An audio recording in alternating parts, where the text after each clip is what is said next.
It was a lightning-fast military operation. I mean, one that has fundamentally changed the geopolitical balance, really, overnight. Completely. For months, the situation had been escalating. You had warships in the Caribbean, sanctions tightening, all these veiled threats. But I don't think anyone truly expected the precision and just the sheer speed of the final act. Yeah. We are talking, of course, about the smash-and-grab operation in Caracas, Venezuela, the one that resulted in the highly dramatic capture and extraction of President Nicolás Maduro and his wife. And the fallout is still happening. I mean, it's reverberating from Moscow to Miami. You've handed us a stack of some really intense sources here. News transcripts detailing the moment of the strike, the months of buildup. Lots of buildup. Yeah, the complex and, frankly, often conflicting stated U.S. objectives, and then the immediate intense reactions both internationally and at home. So our mission today is to try and cut through some of that noise. We need to unpack the timeline of this very high-stakes intervention, analyze the competing justifications the U.S. offered.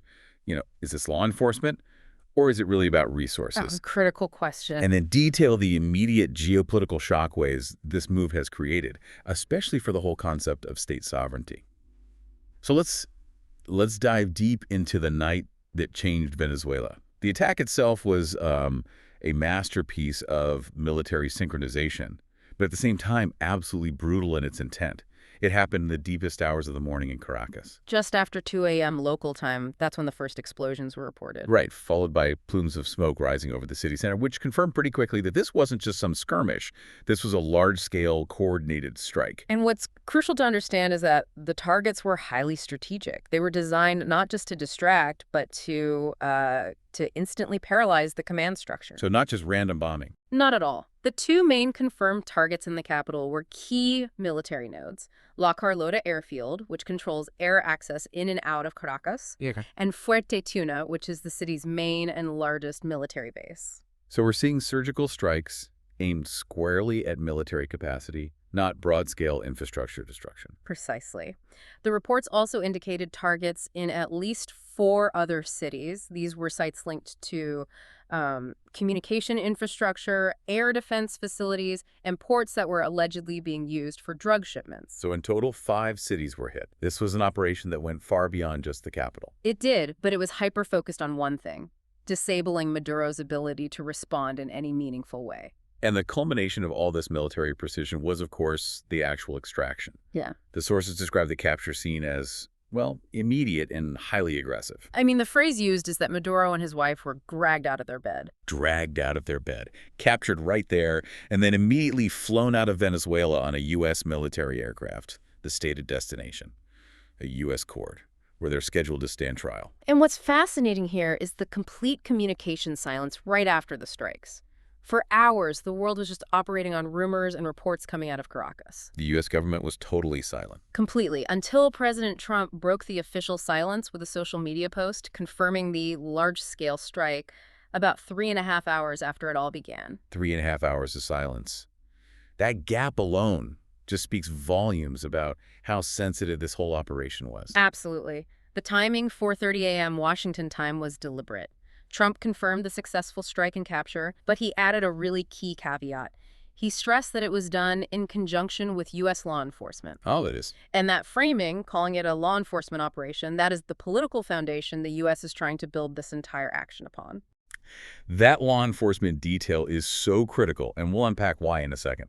But first, let's get into the sheer operational details. I mean, this was not a spontaneous decision. Not at all. Reports suggest President Trump greenlit this operation several days prior.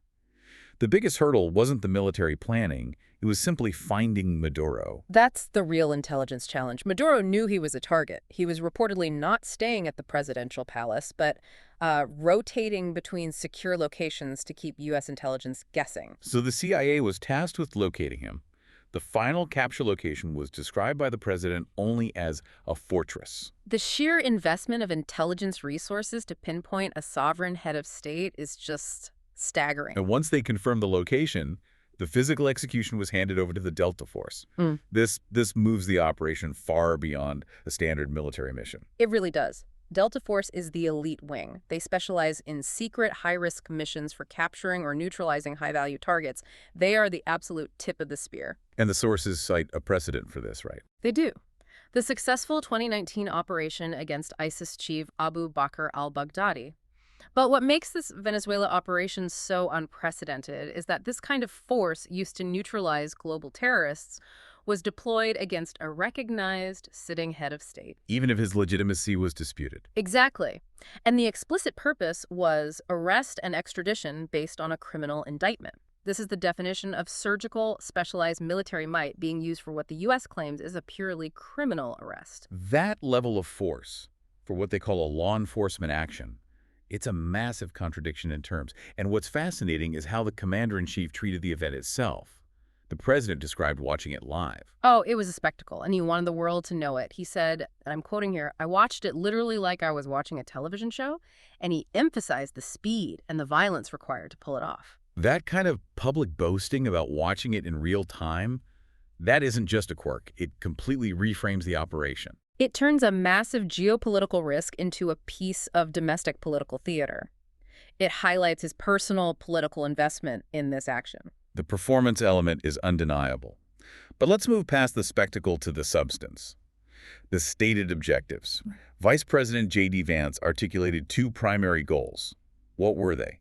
Well, Objective 1 was pretty straightforward and rooted in those 2020 charges. Drug trafficking must stop. Maduro had been indicted for narco-terrorism, and the bounty on his head had recently been doubled from $25 to $50 million. So that provides the direct legal justification they used to claim this was just a high-level arrest. That's the law enforcement justification. But the second objective seems to pull the curtain back on a much deeper, resource-driven motive. It was starkly explicit. Vance stated that Objective 2 was that stolen oil must be returned to the United States. Wow. And that immediately provides the context for the so what question. This isn't just about drugs, it's about control over Venezuela's immense oil assets. How successful was the U.S. in trying to frame this as purely a criminal matter when you have the vice president talking about stolen oil? That seems like a massive contradiction. Well, critics almost immediately seized on this oil reference. They started drawing what they called unnerving parallels with the Iraq War. The idea that the resource incentive was the real engine driving the military action, while law enforcement just provided convenient cover. Exactly. The legal mechanism the U.S. used, championed by Secretary of State Marco Rubio, was essential here. By viewing Maduro's government as illegitimate, they could argue that the military action was justified to enforce U.S. criminal charges against an illegal regime. So in their mind, it's not an invasion. It's a high-stakes manhunt on disputed territory. That's the framing. It allows them to leverage that 2020 indictment as the pretext for kinetic military action. But, as you point out, that second objective about the oil immediately casts that legal fig leaf into severe doubt. The surgical execution is clear. But let's rewind and trace how the political pressure allowed for this massive military buildup. This dramatic finale had been brewing for months, if not years. When did this serious escalation begin? The ideological groundwork was laid back in 2020 with the formal U.S. court charges. But the true military escalation, moving from rhetoric to actual deployment, that began in August 2025. Okay, so that's when U.S. warships and fighter planes started moving into the Caribbean. A significant concentration of them. This was the opening salvo, establishing a powerful military presence right on Venezuela's doorstep. Then in September, they went kinetic. They moved from deployment to direct attack. Correct. September saw the U.S. initiate action against what they called drug boats in the area. This was a sustained campaign, over 30 reported strikes, and tragically over 100 reported deaths. So that action served two purposes: demonstrating resolve and also testing operational capabilities in the region. And at the same time, even while they were escalating militarily, the U.S. was apparently looking for a quieter solution. The bribe. The failed bribe, yeah. In October, they reportedly tried to bribe one of Maduro's personal pilots to fly him directly into U.S. custody. Which shows they probably preferred a quiet extraction that avoided a major international incident. But when that failed, the path forward became pretty clear: direct military confrontation. And then in late December, just weeks before the capture, they escalated to hitting mainland Venezuela for the first time, striking a port. So you see this clear sequence: military presence, high seas strikes, failed bribe, then mainland strikes. It leads directly to the Delta Force extraction. And this action was fundamentally driven by specific political actors within the administration. Secretary of State Marco Rubio is cited repeatedly in the sources as a key hawk on this. His commitment to anti-Chavismo is deep, rooted in his history and that broader political consensus among some Cuban Americans. For him, this action was justified because he views the Maduro regime as fundamentally illegitimate, a threat to regional stability. It's an argument he's been pushing for years. And on the military side, you see this celebration of force embodied by Defense Secretary Pete Hegseth. Whose job title, you'll remember, was notably changed to Secretary of War, running the War Department. That name change alone is so telling. It is. And he's reported to be relishing the military spectacle, viewing the capture as a clear, triumphant display of American strength and resolve.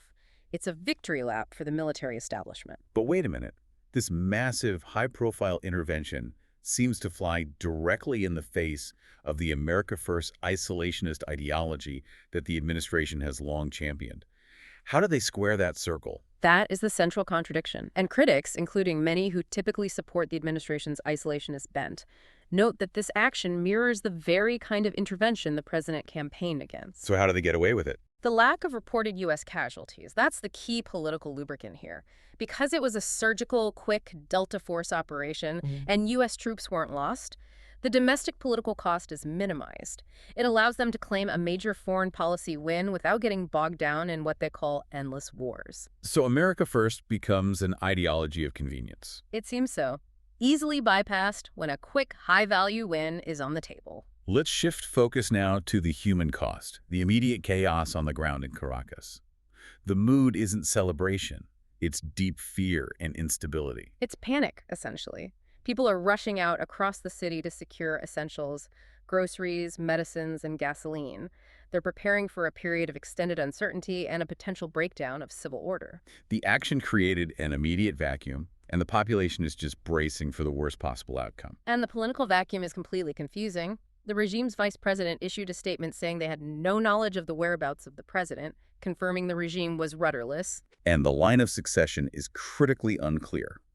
Key opposition figures who might otherwise stabilize things, people like Edmundo Gonzalez and Margarita Machado, they're reported to be either abroad or missing. That absence significantly complicates any swift democratic transition. It raises the real possibility of a chaotic interim period, or maybe a scramble for power among lower-level officials. And on the other side of that coin, the hardline Chavismo-based Maduro's loyalists are reacting. We saw pro-Maduro gatherings, remaining officials potentially calling on the little-trained civilian militia to rally. Which suggests the resistance won't be unified or centrally organized, but it certainly won't be quiet. And internationally, the disruption was instant. Russia, a major ally of Venezuela, strongly condemned the U.S. airstrikes. They termed it an act of armed aggression against a sovereign state and immediately extended solidarity to Venezuela, warning that this action further destabilizes international norms. That condemnation is so important, especially when you look at the details from the sources about the days leading up to the capture. Maduro himself had adopted a much more conciliatory tone. He was hinting at an off-ramp. That's the most heartbreaking detail in these sources, I think. Just days prior, Maduro had publicly expressed readiness to seriously discuss an agreement to combat drug trafficking with the U.S. And even more significantly, he was willing to welcome U.S. investment in Venezuelan oil. He specifically mentioned companies like Chevron. He did. So why then did the U.S. proceed with this forced extraction when a negotiated solution, a quiet exit that gave them both their stated objectives, drug control and oil access, appeared to be on the table? Well, reports do suggest negotiations had been ongoing, and Maduro may have genuinely been offered an off-ramp to leave quietly. But the administration's decision to proceed with the military option suggests two things. Okay. First, a lack of trust that Maduro would follow through on any deal. And second, the political imperative for a high-profile, televised victory. A quiet exit doesn't offer the same domestic political triumph. Not at all. Not like dragging the leader of a hostile nation out of his bed for a U.S. trial. The military option delivered maximum political drama. So what does this all mean for you as this situation unfolds? We have a clear picture of a swift, highly specialized military operation.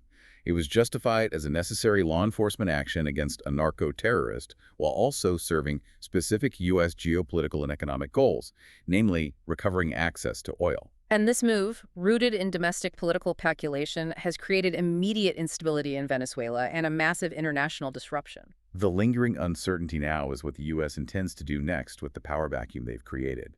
The capture is complete, but the transition process has barely begun. And will that isolationist America First instinct truly kick in now? Will they say the Venezuelan people must sort out the transition themselves to minimize U.S. involvement? Or, having secured their primary interests, will they use the law enforcement justification to support a regime change that favors U.S. interests? And the sources highlight that the ultimate conclusion of this mission is the trial of Maduro and his wife in the United States.